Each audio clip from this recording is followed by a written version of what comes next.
పరీక్షలు మాత్రమే మీ జీవితాన్ని నిర్ణయించవని గుర్తుంచుకోండి.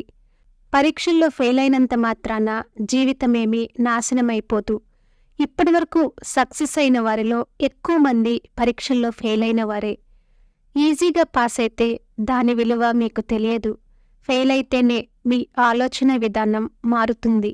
జీవితంలో ఏం చేయాలనే నిర్ణయాలు తీసుకుంటారు. ఫెయిల్ అయినంత మాత్రాన మీ జీవితమేమీ అక్కడే ఆగిపోదు. పరీక్షల్లో ఫెయిల్ అయ్యి జీవితంలో సక్సెస్ అయిన గొప్పవాళ్ళు చాలామంది ఉన్నారు. పరీక్షలు మీ జీవితానికి కొలమానం కాదు. అవి కేవలం మీ శక్తిని నిరూపించుకోవడానికే.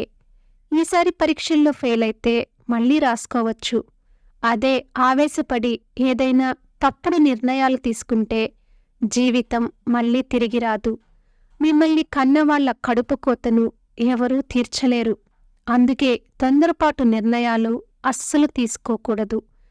జీవితంలో ఒత్తిడిని జయిస్తేనే విజేతలు మీరే అవుతారు.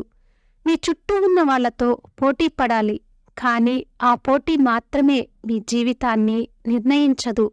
సరైన సమయంలో మీరు తీసుకునే నిర్ణయాలే మీ గొప్ప భవిష్యత్తుకు దారి చూపిస్తాయి. మీరు తీసుకునే నిర్ణయాలే మీకు అసలైన పరీక్ష. చదువుకునే సమయంలో వచ్చే పరీక్షలు కాదు, జీవితంలో అంతకంటే పెద్ద పరీక్షలు ఎదుర్కోవలసి ఉంటుంది. అప్పుడు మీ జీవితం సరైన దిశలో వెళ్తుందో లేదో మీకే అర్థమవుతుంది.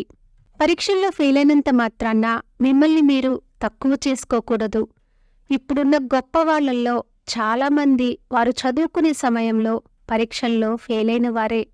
గెలిస్తే చప్పట్లు మాత్రమే వినిపిస్తాయి, అదే ఓడిపోతే అనుభవాలు కనిపిస్తాయి.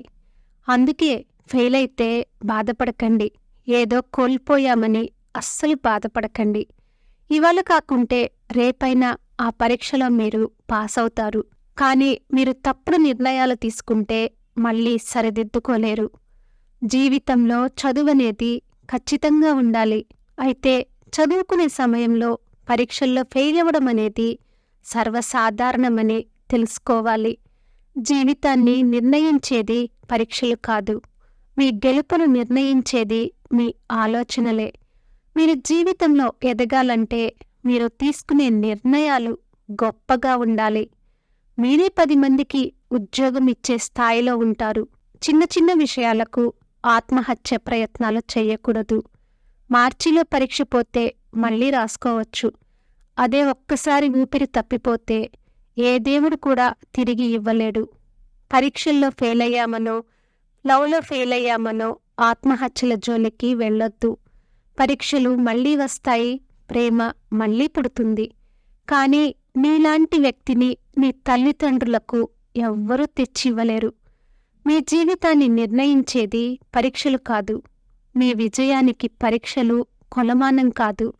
మీ ఆలోచనలు మాత్రమే మీరేంటో నిర్ణయిస్తాయి. ఓడిపోవడం అంటే గెలుపునకు దగ్గరగా వెళ్ళి రావడమే.